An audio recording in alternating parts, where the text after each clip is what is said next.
매주 월요일 코너입니다. 종교 넘어 아하. 종교의 우를 넘어 이웃 종교와 화합하고 협력하는 분들을 초대해서 이야기 나눠보는 시간인데요.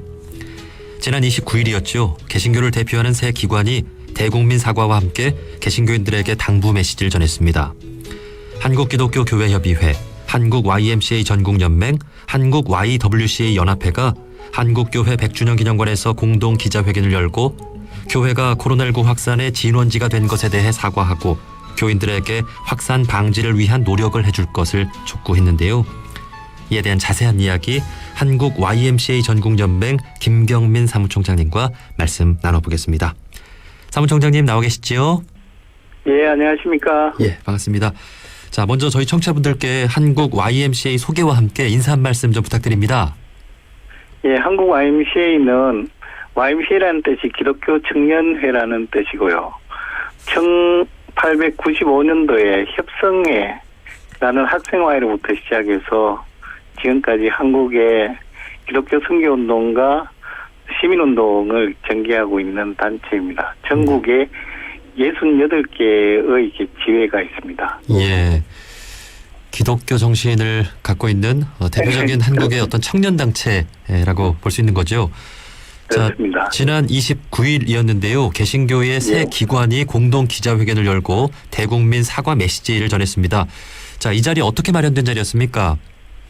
예, 아무래도 이제 기독교 기관을 자처하는 신천지라든가 사랑제일교회 등 여러 기관에서 팬데믹과 관련한 핫스팟 역할을 했기 때문에 기독교에 대한 여러 가지 그 국민들의 불만과 비난이 있었습니다. 그런데 또 갑자기 사회적 거리두기를 한 단계 낮추려고 하는 시점에서 IM 선교회에서 또 이렇게 그 집단 감염이 일어나고 이것이 대전에서 광주, 홍천으로 또 급속히 확산되는 시기여서 이런 상황이면 그래도 이렇게 기독교 기관과 또한 한국 기독교 교회 협의회가 함께 국민들께 부족하지만 사과하고 또 한국 교회도 우리가 이게 방역에 협조하고 또한 이웃을 사랑해야 한다는 기독교 본연의 정신에 따라서 활동해야 되지 않겠느냐라는 취지에서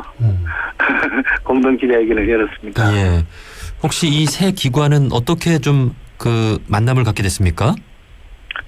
저희 이제 YMCA와 YWCA 그리고 한국 기독교 협의회는 에큐메니칼 기관이라고 이야기하는데요. 에큐메니칼이라는 뜻은 교회 일치라는 뜻입니다.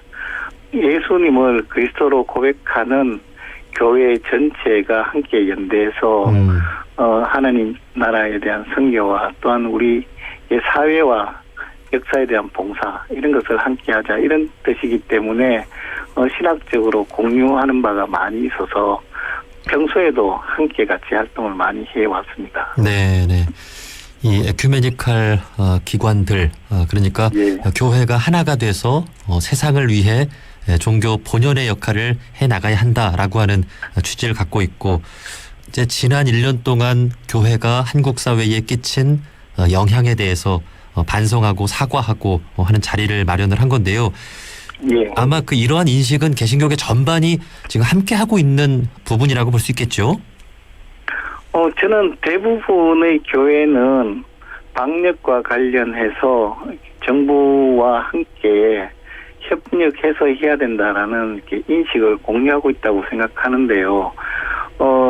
일부 이렇게 종파적이거나 또한 정치적인 거구적 성향의 이렇게 단체들 혹은 기독교라고 자처하지만 사실은 저희 교회에서는 우려하고 있는 그런 기관들이 또 상당히 이번 그 집단 감염에 영향을 끼쳤다라고 생각을 하고요. 또 다른 차원에서는 또 예배가 목숨처럼 중요하다고 주장하는 또 일부 대형 교회들이 있기 때문에 이런 팬데믹 상황에 대응하는 예배론이라든가 아니면 이런 팬데믹 상황에서 이웃과 공유하면서 우리 전체의 문제를 함께 해결해야 되는데 기독교가 또 종파적으로 자기 문제만 아집을 가지고 주장하는 것 이런 부분이 없다고는 할 수 없겠죠. 그렇지만 전체적으로는 방역의 협조적인 방식으로 교회가 노력하고 있다고 생각합니다. 네. 그 이제 코로나19 확산의 원인이 된 그 이름도 생소한 선교 단체들 예. 좀 어떤 단체인지 궁금한데요. 그 사실 지난해 초중반까지만 해도 일반 교회에서의 확산이 많았다면 최근에는 그 이름도 생소한 그 선교 단체들에서 확진자가 많이 나오고 있습니다. 이 그 선교 단체들이 다 공식 개신교 단체라고 볼 수 있는 건가요? 그래서 저희들도 기자회견문을 쓸 때 약간 고민을 했습니다. 세상에서 보면은 다 같아 보이지만 또 저희 개신교 안에서 볼 때는 약간 우려를 표명하고 기독교의 일반 원칙에서 이렇게 어긋나 있다라고 보여지는 그런 부분도 있기 때문에 저희 내부에서는 이렇게 민감한 구분이 있습니다.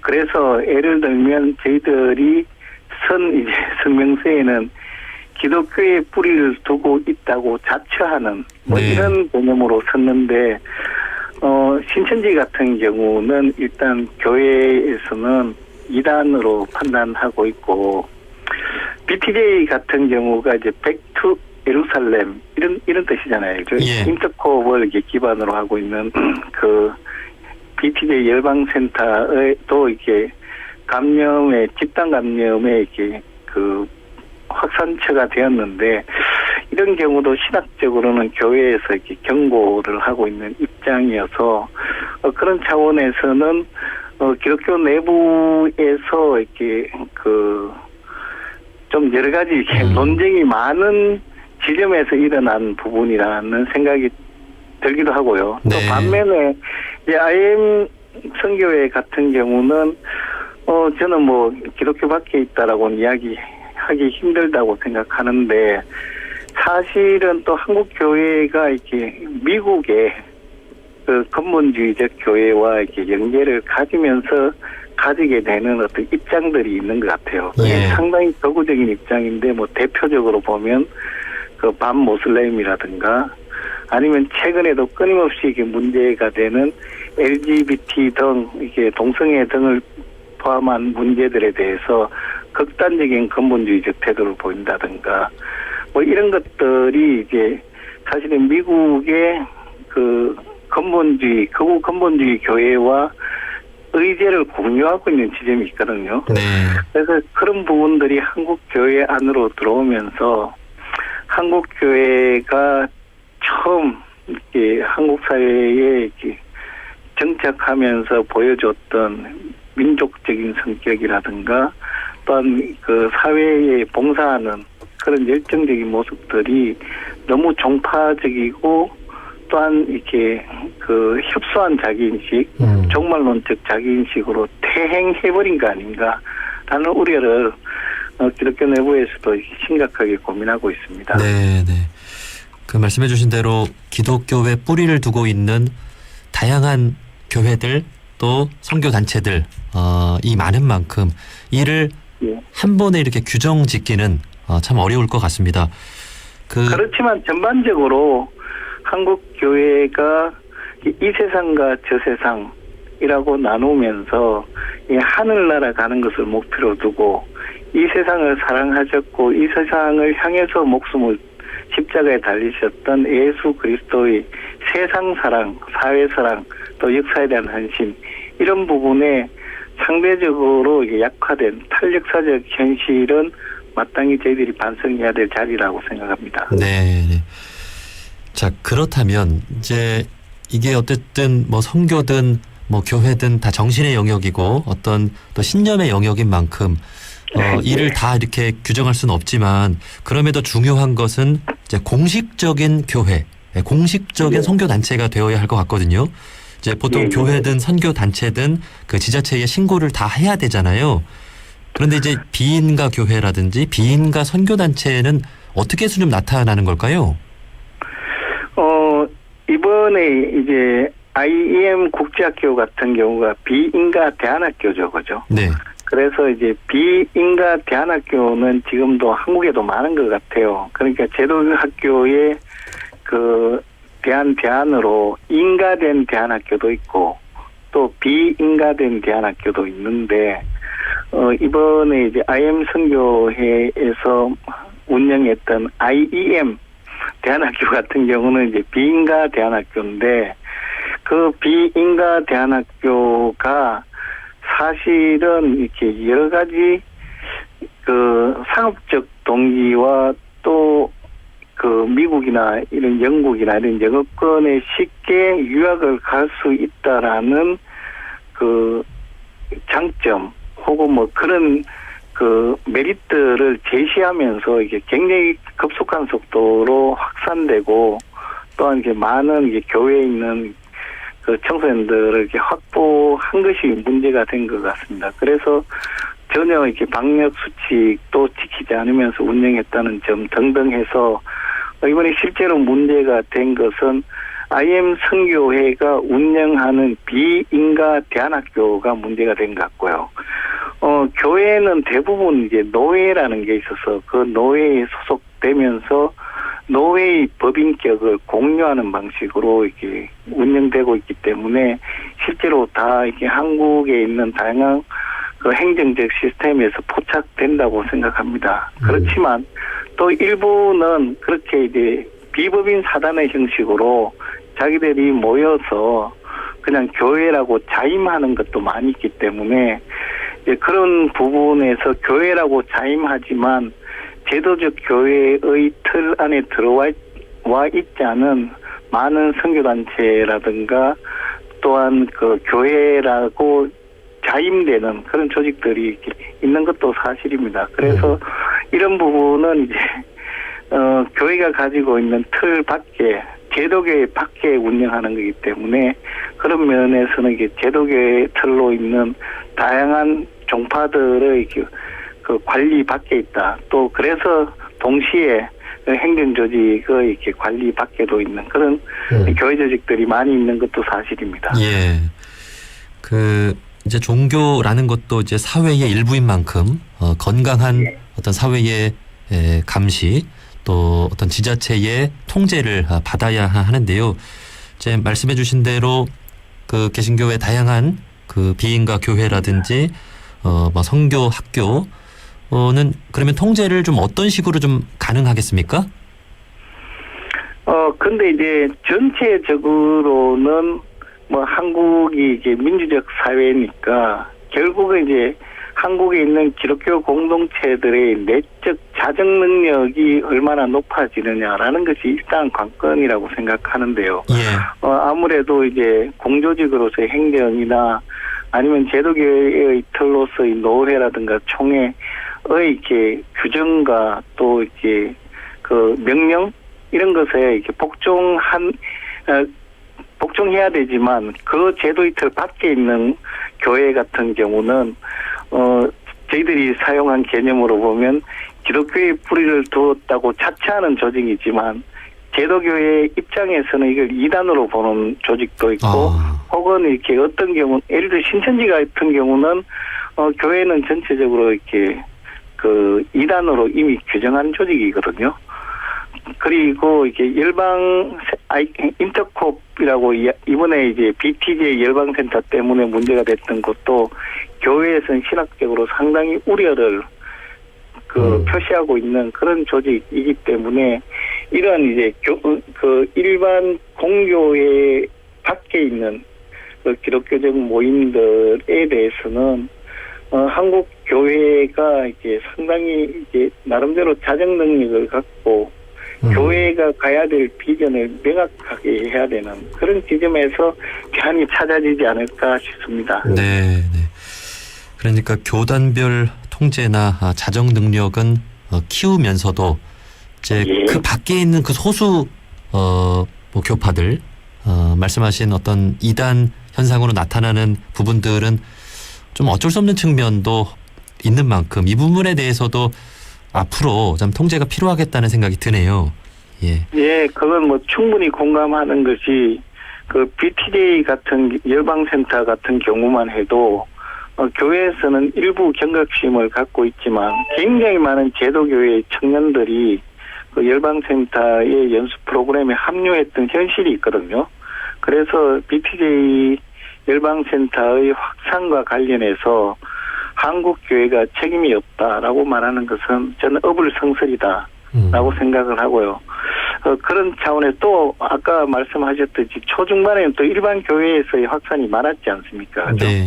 그다음에 일부 대형 교회에서는 정부의 그 거리두기 정책에 대해서 예배를 목숨처럼 중요한 것으로 생각하면서 또 이렇게 법정 투쟁을 하기까지 했으니까 이런 전반적인 면에서 본다면 이번 팬데믹 과정에서 한국 교회가 보여준 모습은 부끄럽지만 굉장히 이렇게 낮은 공적 인식이 굉장히 낮은 수준에서 진행되었다.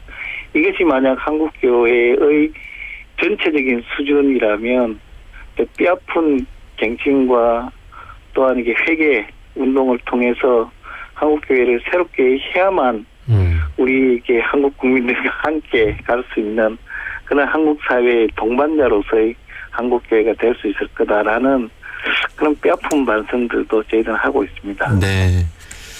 요즘 그 각종 설문조사가 나오는 것을 보면 코로나19로 인해서 뭐 종교에 대한 어떤 신뢰도라든지 이런 것들이 많이 떨어진 것을 볼 수가 있습니다. 그러면서도 다행인 것은 코로나 종교혁명이란 말이 나올 정도로 우리 사회가 종교를 보는 눈이 생기고 또 종교인들도 예배를 왜 드리는지 그 의미에 대해서 한층 더 성숙해진 모습을 갖출 수 있지 않은가 하는 생각도 드는데요. 사무총장님도 좀 느끼신 바가 좀 있으실 것 같습니다. 아유, 그렇습니다.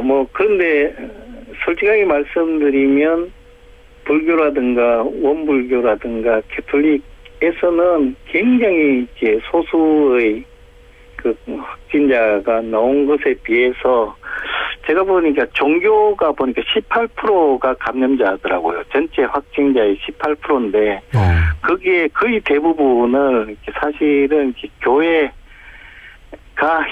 책임이 있지 않느냐라고 생각을 하기도 하고요. 또 그런 차원에서 이렇게 한국 교회에 대한 국민적 신뢰가 부정적 인식이 70%를 넘어서 버린 또 정말 너무나 뼈아픈 현실 앞에 한국 교회가 이렇게 마주 서 있다 이런 생각을 하고 있습니다. 네. 그런데 또 다른 차원에서 본다면 그런 차원에서 인근 종교는 참 성숙하게 잘 하고 있다라는 부러움도 저희는 갖고 있습니다. 예. 그러니까 어쨌든 이번을 계기로 해서 개신교인들도 예배를 꼭 뭐 교회에서만 드려야 된다라고 하는 데서 벗어나서 언제 어디서나 하나님을 만날 수 있는 그런 성숙한 생활신앙으로 좀 발전할 수 있는 계기도 되지 않겠습니까? 예, 사실은 기독교에서도 요한복음 성경에 보면요. 우리가 신령과 진정으로 예배를 드려야 한다라고 해서 예배의 이렇게 표준을 예배를 드리는 주체의 신령과 진정함이라는 차원에 두고 있기 때문에 그냥 어떤 이렇게 공간에 물리적 공간에 반드시 모여야만 예배다라고 하는 것은 성경적 정당성을 가지고 있지는 않다고 생각합니다. 네.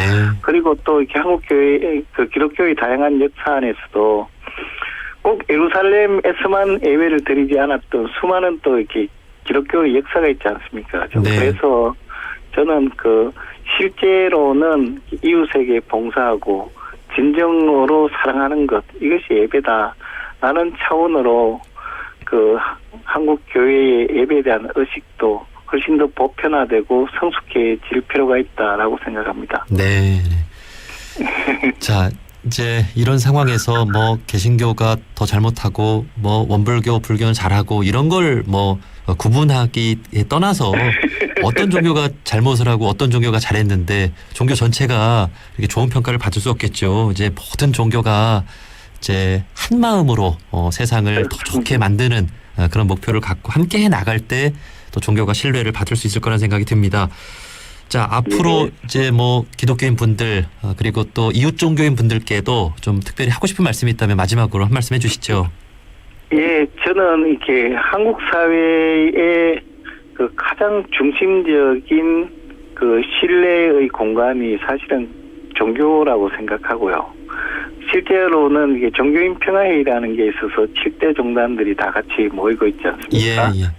그래서 그런 게 종교인 평화회의 같은 경우가 이런 팬데믹 상황에서 국민들께 위로가 되고 또한 이렇게 사회적 합의의 어떤 중심적인 기준이 될 수 있다고 생각하는데 그런 차원에서 저는 뭐 사실은 이렇게 원불교, 불교, 기독교, 캐톨릭 이런 이렇게 다양한 7대 정단에 있는 주체들이 항상 우리 사회를 향해서 따뜻한 마음으로 손을 잡고 우리 사회의 시민과 민중들을 보듬어 안고 예. 또 새로운 미래를 함께 가자라는 그런 자비로운 마음들을 항상 가지고 사랑의 마음으로 그렇게 우리 사회의 문제에 함께 공동의 노력을 이렇게 했으면 좋겠다 이런 생각을 하고 있습니다. 예. 참 우리 사회에 분열과 갈등이 많은데 이럴 때일수록 우리 종교들이 더 서로 이해하고 화합하고 협력해서 정말 하나 된 그렇습니다. 모습으로 세상을 향해 진정성 있는 모습을 좀 보여줄 수 있었으면 좋겠습니다. 네. 한국 YMCA도 앞으로 또 좋은 역할을 기대하도록 하겠습니다. 자, 여기까지 네, 말씀 감사합니다. 듣겠습니다. 한국 YMCA 전국연맹 김경민 사무총장님이었습니다. 사무총장님 오늘 인터뷰 고맙습니다. 예, 감사합니다.